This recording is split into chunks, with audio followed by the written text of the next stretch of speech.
एक पेड़ पर 10 बंदर हैं, पहले 3 चले गए, फिर 2 चले गए, फिर 5 चले गए, तो बताओ पेड़ पर कितने बंदर बचे? नहीं आई समझ में? नहीं आई। देखो एक पेड़ है, एक पेड़ पर 10 बंदर हैं, पहले 3 चले गए, फिर 2 चले गए, फिर 5 चले गए, तो बताओ पेड़ पर कितने बंदर बचे? अगर आपने सही आंसर दे दिया, इनाम भी आपको 500 रुपए का मिलेगा आज।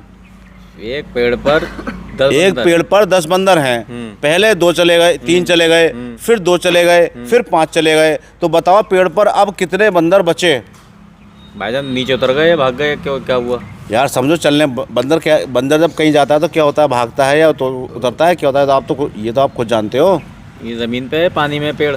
पेड़ जमीन पे, ये पेड़ पानी में कहाँ होता है भैया? जमीन पे होता है। होता है।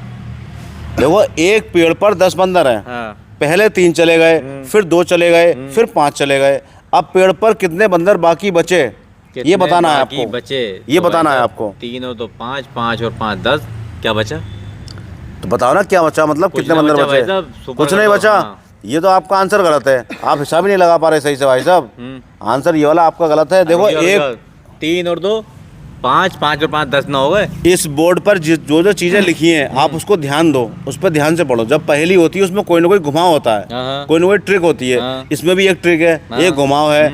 आप बोर्ड पे लिखी चीजों को जैसे मैं पढ़ के बता रहा हूँ उस पर ध्यान दो शब्दों पे मेरे।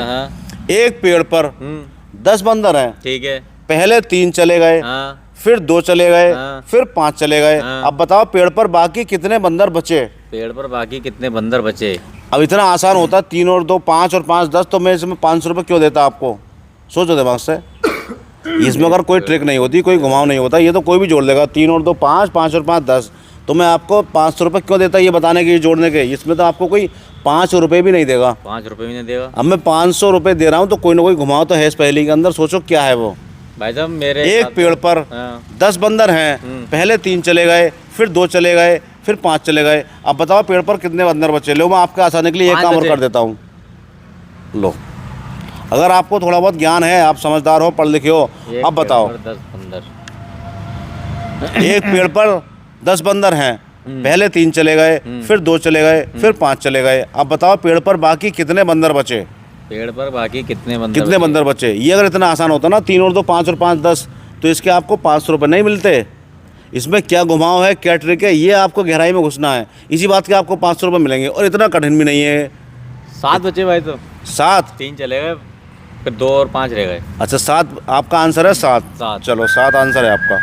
भाई साहब आपने पहले बताया 0 कि कुछ नहीं बचा, फिर बताया आपने 7 कि 7 बंदर बचे। आपका 0 वाला आंसर भी गलत था, और आपका ये वाला आंसर भी गलत है। आप सही से हिसाब नहीं लगा पा रहे हो, आप इस पहेली की गहराई को नहीं समझ पा रहे हो। मैंने आपको समझाने के लिए एक मार्क लगा दिया यहाँ पर, कॉमा। इसके बाद भी आप नहीं समझ पा रहे इसमें घुमाव क्या है, ट्रिक क्या है, जबकि बहुत आसान है। लेकिन आप हो सकता है इस टाइम आपके दिमाग में नहीं आ रहा हो।